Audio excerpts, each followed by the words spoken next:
안녕하세요. 깊이 있는 지식과 울림을 나누는 시간입니다. 오늘 우리가 함께 나눌 이야기가 여러분의 마음에 깊은 평화와 성찰을 가져다 주기를 기도합니다. 만약 이 이야기가 여러분의 영혼에 작은 울림이라도 준다면 주변의 소중한 분들과 함께 나누어 주님의 은총을 널리 전해 주십시오.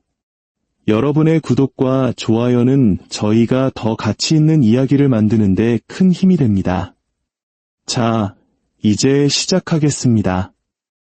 20세기 이탈리아의 가장 존경받는 성인 중 한 분이신 비오 신부님은 이런 말씀을 자주 하셨습니다. 사람은 하느님을 미워해서 스스로를 파괴하는 것이 아닙니다. 거룩한 것을 조롱함으로써 자신을 무너뜨리는 것입니다. 조롱은 마음을 굳게 만들고 양심의 눈을 멀게 하며 영혼과 자비 사이에 단단한 벽을 쌓기 때문입니다. 비오 신부님을 그토록 깊은 충격에 빠뜨렸던 환시 중 평생을 십자가를 비웃으며 살았던 한 남자에 대한 이야기는 우리에게 많은 것을 생각하게 합니다. 어느 늦은 밤 비오 신부님이 성당에서 기도를 막 마치려던 참이었습니다. 그때 그는 날카롭고 차가우며 거의 폭력에 가까운 어떤 방해를 느꼈습니다. 마치 고요한 성당의 정적을 가르는 칼바람 같았죠. 그는 즉시 한 영혼이 다가오고 있음을 직감했습니다. 위로를 구하기 위함이 아닌 대립하기 위한 영혼이었습니다. 한 남성의 형상이 그의 앞에 나타났습니다. 그의 표정은 거칠고 반항적이었지만 이상하리만치 텅 비어 있었습니다. 그는 목적보다는 자존심으로, 신앙보다는 냉소로 평생을 살아온 사람이었습니다. 훗날 비오 신부님은 그를 다른 이들이 숭배하는 것을 비웃으며 일생을 보낸 영혼이라고 묘사했습니다. 그는 무지해서가 아니라 십자가보다 우월하다고 느끼고 싶은 욕망 때문에 십자가를 조롱했습니다. 그 남자는 살았을 때와 똑같은 오만함을 지닌 채 한 걸음 다가와 차갑게 말했습니다. 나는 누구도 해친 적이 없소. 정직하게 살았고 빚도 다 갚았지.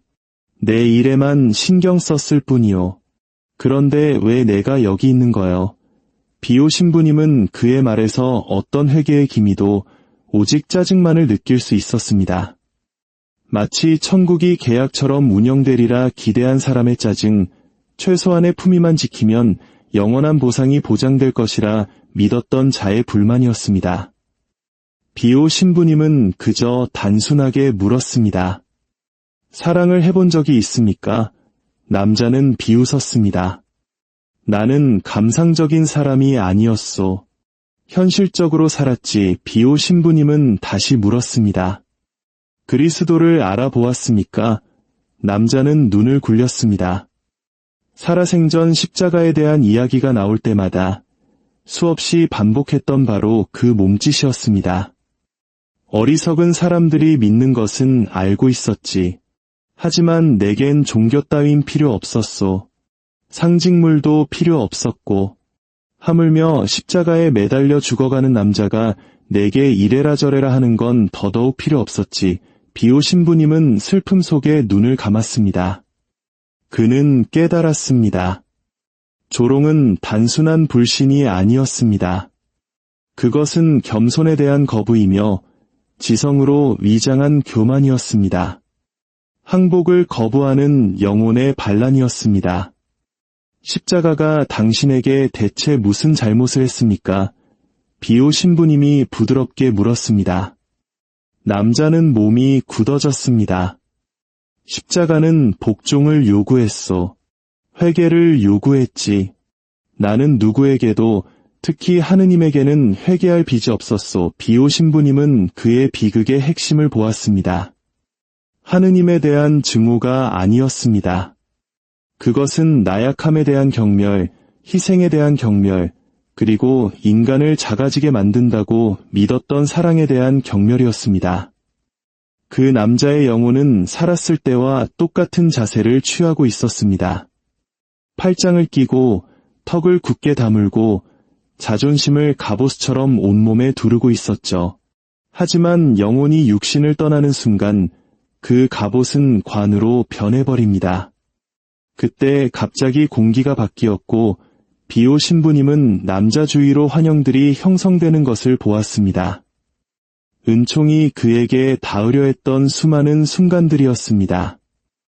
어릴 적 한 아이가 십자가의 의미를 물었을 때 그가 비웃었던 십자가, 고통받는 친구가 함께 기도해달라고 애원했을 때 외면했던 순간, 장례식에서 사제의 강론을 들으며 눈을 굴리던 모습, 개인적인 위기의 순간에도 오직 오기 때문에 무릎 꿇기를 거부했던 기억, 성탄 미사에 참석했지만 끝나고 나서 농담거리로 삼기 바빴던 일, 그리고 성금요일, 양심의 모든 가책을 애써 무시했던 순간까지 하느님은 그를 몇 번이고 부르셨지만 조롱은 그의 방패였습니다.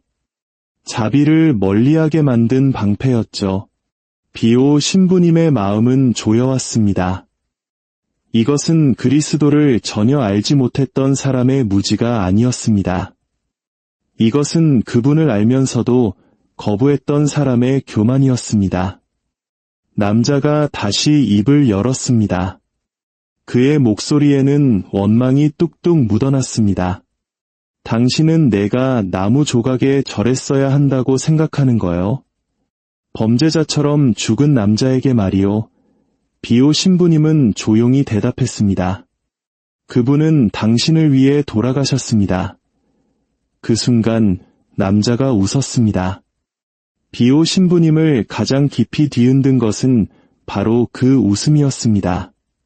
아기의 찬 웃음이 아니라 텅 빈 공허함이었습니다. 기쁨이라곤 찾아볼 수 없는 웃음, 진실을 덮어버리기 위해 사용되는 웃음이었습니다. 비오 신부님은 더 깊이 들여다보았고 더 무거운 것, 그 남자의 조롱의 근원을 보았습니다. 그는 과거에 깊고 심하게 상처받은 적이 있었습니다. 마음을 냉소적으로 만드는 종류의 상처였죠. 젊은 시절 그는 무언가를 위해 필사적으로 기도했습니다. 병이 낫기를, 사랑하는 사람이 살아남기를. 하지만 기도는 응답받지 못했습니다. 그래서 그는 그 쓴 경험을 자신의 세계관으로 만들어 버렸습니다. 십자가를 조롱하는 것은 자신을 버렸다고 느낀 신에 대해 힘을 갖는 방법이었습니다. 이제 비오 신부님은 모든 것을 이해했습니다. 모든 조롱하는 목소리 뒤에는 결코 치유되지 않은 상처가 있었습니다. 그는 천천히 남자에게 다가갔습니다. 당신은 그리스도를 조롱한 것이 아닙니다.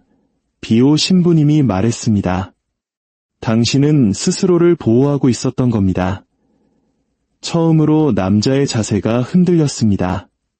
갑옷에 균열이 생기고 고통의 불꽃이 스쳐 지나갔습니다. 비오 신부님은 부드럽게 말을 이었습니다. 당신은 이미 짊어지고 있던 당신 자신의 십자가가 두려웠기 때문에 주님의 십자가를 거부한 것입니다. 남자는 떨었지만 교만이 다시 솟아올라 겸손이 표면으로 나오기 전에 그 목을 졸랐습니다. 나는 정직하게 살았다고 했잖소. 나는 벌받을 이유가 없소. 비오 신부님은 고개를 저었습니다. 하느님은 당신을 벌하시는 것이 아닙니다. 당신 자신을 드러내고 계실 뿐입니다. 그 말이 떨어지자 방 안에는 천둥 같은 침묵이 흘렀습니다. 비오 신부님은 남자의 등 뒤에서 끔찍한 것이 나타나는 것을 보았습니다. 불길도 악마도 아니었습니다. 그것은 부재였습니다. 차갑고 텅 빈 어둠. 그가 신성한 것을 조롱할 때마다 스스로 선택했던 바로 그 공허함이었습니다. 그때 갑작스러운 빛과 함께 한 천사가 나타났습니다. 남자는 즉시 움츠러들었습니다. 천사가 무서워서가 아니었습니다. 신성함을 조롱하는데 평생을 바친 영혼에게는 거룩함 자체가 견딜 수 없는 고통이었기 때문입니다. 천사는 분노가 아닌 슬픔의 눈으로 그를 바라보았습니다. 너는 너를 구원할 수 있었던 것을 평생 조롱했다. 그리고 이제 너는 인정하기를 거부했던 그분을 두려워하는구나. 천사가 말했습니다. 남자는 고개를 저으며 뒷걸음질 쳤습니다. 이건 불공평해. 그는 중얼거렸습니다. 나는 하느님을 거부한 게 아니야. 그냥 필요 없었을 뿐이라고. 비오 신부님은 단호하게 대답했습니다. 십자가를 조롱하는 사람은 이미 자신에게 구원자가 필요 없다고 선언한 것과 같습니다. 천사는 남자가 신앙을 비웃었던 모든 순간과 그럼에도 불구하고 그리스도께서 손을 내미셨던 모든 순간을 보여주었습니다. 하지만 남자는 매번 고개를 돌렸습니다. 그는 자비를 감당할 수 없었습니다. 자비는 겸손을 요구하고 겸손은 그가 평생 실천해 본 적 없는 것이었기 때문입니다. 심판의 마지막 순간이 다가오고 있었습니다. 비오 신부님은 남자의 운명이 전적으로 단 한 번이라도 무릎을 꿇을 수 있느냐에 달려있음을 알았습니다. 천사는 완전한 침묵 속에 남자 앞에 섰습니다. 그 존재는 빛나면서도 엄숙했습니다. 비오 신부님은 이 침묵 자체가 심판이라고 말했습니다. 단죄가 아니라 모든 것을 드러내는 계시였습니다. 남자는 불편하게 몸을 뒤틀며 옛 오만함을 붙잡으려 했지만 그것은 서서히 미끄러져 내리고 있었습니다. 뉘우침 때문이 아니라 진실이 마침내 그를 둘러싸고 더 이상 숨을 곳이 없었기 때문입니다. 천사가 조용하지만 날카로운 목소리로 물었습니다. 어찌하여 십자가를 조롱하였느냐? 남자는 평생 사용했던 변명들을 늘어놓으려 입을 열었습니다. 종교는 약한 자들을 위한 것이고 신앙은 비합리적이며 자신은 하느님 없이도 도덕적인 삶을 살았다는 변명들. 하지만 그가 말을 하려 하자 단어들은 목구멍에서 사라졌습니다. 환시가 그의 변명 중 어느 것 하나 정직하지 않았음을 보여주었기 때문입니다. 그는 연약함이 두려워 십자가를 조롱했고 순종이 두려워 그리스도를 조롱했으며 자신이 이해할 수 없는 사랑을 찾은 신자들이 두려워 그들을 조롱했던 것입니다. 천사가 손을 들자 남자의 과거 장면들이 살아있는 직물처럼 방 안을 가득 채웠습니다. 비오 신부님은 남자가 처음 신앙을 조롱하기 시작했던 순간을 보았습니다. 그는 병실 구석에 서서 사랑하는 이가 쓰러져가는 것을 지켜보던 소년이었습니다. 그는 아이의 모든 절박함으로 기적을 간청했습니다. 하지만 기적은 일어나지 않았습니다. 그 상처는 분노로 굳어졌고 분노는 냉소로, 냉소는 조롱으로 굳어졌습니다. 그가 십자가를 조롱하게 만든 것은 지성이 아니라 찢어진 마음이었습니다. 남자는 거의 방어적으로 속삭였습니다. 한 번 기도했지만 아무 일도 일어나지 않았소. 천사의 표정이 부드러워졌습니다. 너는 내가 원하는 것을 위해 기도했다. 하느님께서는 내게 필요한 것을 주시고자 하셨다. 너는 그분의 위로를 거절하고 쓴 마음을 선택했다. 남자는 주먹을 꽉 쥐었습니다. 듣고 싶지 않았습니다. 그의 정체성, 그의 자존심은 자신이 하느님을 필요로 하지 않는다는 것을 증명하는 데 세워졌기 때문입니다. 천사는 또 다른 순간들을 보여주었습니다. 친구가 교회로 돌아오라고 애원했을 때 그는 비웃었습니다. 아내가 거실에서 조용히 기도할 때 그는 그녀의 신앙심을 미신이라 조롱했습니다. 딸이 십자가의 의미를 물었을 때 그는 냉소적인 농담으로 일축했습니다. 그는 자신 안에서 마주할 수 없었던 것을 다른 이들 안에서 파괴해왔던 것입니다. 비오 신부님은 남자의 영혼이 외부의 형벌 때문이 아니라 감당할 수 없는 진실의 무게 때문에 격렬하게 흔들리기 시작했다고 말했습니다. 천사가 다시 말했습니다. 너는 상징을 조롱한 것이 아니다. 너는 한 인격, 너를 위해 죽으신 그분을 조롱한 것이다. 남자의 눈에는 예상치 못한 것이 가득 찼습니다. 회개가 아니라 공포였습니다. 생전 처음으로 자신이 조롱했던 그 존재가 실제한다는 것을 깨달았기 때문입니다. 비오 신부님은 그에게 다가가 부드럽게 말했습니다. 지금이 바로 그 순간입니다. 아직 무릎 꿇을 수 있습니다. 아직 자비를 구할 수 있습니다. 남자는 얼어붙었습니다. 그의 인생에서 가장 큰 영적 전투가 바로 그 순간에 벌어지고 있었습니다. 악마나 어둠에 맞선 싸움이 아니라 자기 자신의 교만과의 싸움이었습니다. 긴장감은 폭풍처럼 고조되었습니다. 하느님의 현존의 빛이 가까워질수록 그의 영혼은 떨렸습니다. 그는 말을 하려 했지만 목소리가 갈라졌습니다. 천사는 기다렸습니다. 천국은 언제나 무릎 꿇는 마음을 기다립니다. 비오 신부님은 부드럽게 말했습니다. 나무 조각에 무릎 꿇는 것이 아닙니다. 그 나무를 짊어지신 분께 무릎 꿇는 것입니다. 영혼을 결정하는 침묵이 방을 가득 채웠습니다. 남자의 얼굴은 고뇌로 일그러졌습니다. 그는 자비를 원했지만 자비가 두려웠습니다. 겸손이 필요했지만 겸손을 증오했습니다. 그는 속삭였습니다. 나는 할 수 없소. 교만이 단 한 번이라도 길을 내어준다면 십자가를 조롱한 영혼도 구원받을 수 있습니다. 비오 신부님은 마음속으로 그를 위해 간절히 기도했습니다. 천사는 희망의 손길을 내밀었습니다. 내 마음을 숙여라. 나머지는 하느님께서 하실 것이다. 하지만 남자의 교만은 익사 직전에 마지막 파도처럼 다시 솟구쳤습니다. 그의 턱은 굳어졌고 팔은 뻣뻣해졌으며 턱은 반항적으로 치켜 올라갔습니다. 살아생전 그러했듯이 죽어서도 똑같은 반항이었습니다. 그는 자신의 운명을 결정짓는 말을 내뱉었습니다. 나는 무릎 꿇지 않겠소. 비오 신부님은 측량할 수 없는 슬픔을 느꼈습니다. 남자가 하느님에 의해 단죄받았기 때문이 아니었습니다. 그를 구원할 수 있는 바로 그것을 그가 스스로 거부했기 때문이었습니다. 천사는 손을 내렸습니다. 기회의 문은 닫혔습니다. 방은 폭력 때문이 아니라 철회 때문에 어두워졌습니다.